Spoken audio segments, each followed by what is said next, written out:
มื้อนี้ก็เป็นมื้อสั้นวันดีเด้พ่อแม่พี่น้อง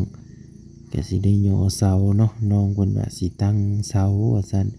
ก็โฮมแสดงความยินดีนำน้องเพิ่น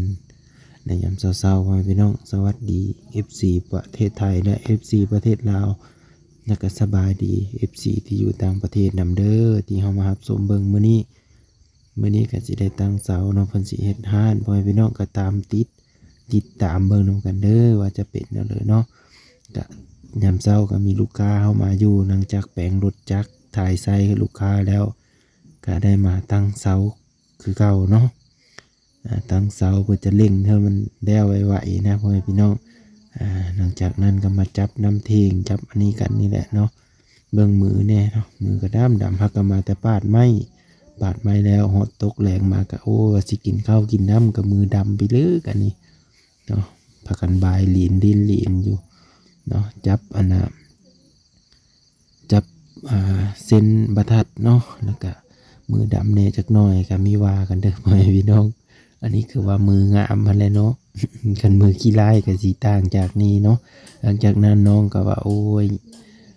สิเฮ็ดอันเมนูอันเพลอโลมี่บ่เพิ่นว่าข้อยก็มีเคยกินจักเทื่อเนาะน้องลิเพิ่นก็ว่าลองกินเบิ่งเด้อเพิ่นว่าแกงหอยว่าซั่นไข่เบิ่งเอามีแม่นแกงไก่ ได้แต่มาหอย2หน่อยเนาะหลังจากนั้นน้องสลอยเพิ่นก็สิต้มเพิ่นเลยแหละเพิ่นเอิ้นมีฮู้จักดอกมีเคยกินเนาะน้องสลอยว่าลองกินเบิ่งเด้อว่าซั่นแซ่บหรือมีแซ่บก็ได้บางก็มีเคยกินจักเทื่อเนาะแม่เพิ่นก็ว่าสิไปเกลือมาก่อนเพิ่นว่าเนาะฮอดค่ำแล้วเนาะพี่เนาะหลังจากนั้นก็ลองมาตักกินเบิ่งบัดนี้โอ้ยก็คีบไม่ถูกก็มีเป็นไปเลยเนาะ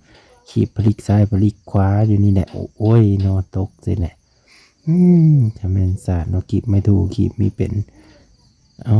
ตักเฮยอีแม่อันนึงแล้วก็เฮยอีแม่กินเบิ่งว่าแซ่บหรือมีแซ่บเอามัมว่าซั่นอีแม่ก็ว่าแซ่บหลายว่าซั่นอีแม่ก็ไม่เคยกินจักเทื่อเนาะเมนูนี้ก็ได้ก็หลายคน 3-4 คนพุ่นละมานั่งกินนำกันมื้อนี้แล้วนี่ก็ว่าแซ่บหลายเนาะบ่อีเพิ่นก็ว่าแซ่บว่าซั่นแต่ก็ยังมีปะเข้าอยู่ได้พ่อแม่พี่น้องก็กินกับข้าวเนาะบางก็จวดเอาไปบาทหนึ่งเนาะก็สิมีเส้นร้อนแน่แล้วก็จักเอิ้นว่าเลยแดงๆนี่เพิ่นเลยฮู้จักแน่เนาะอันนี้ก็มีฮู้จักแล้วก็กินไปซื่อๆดอกเนาะ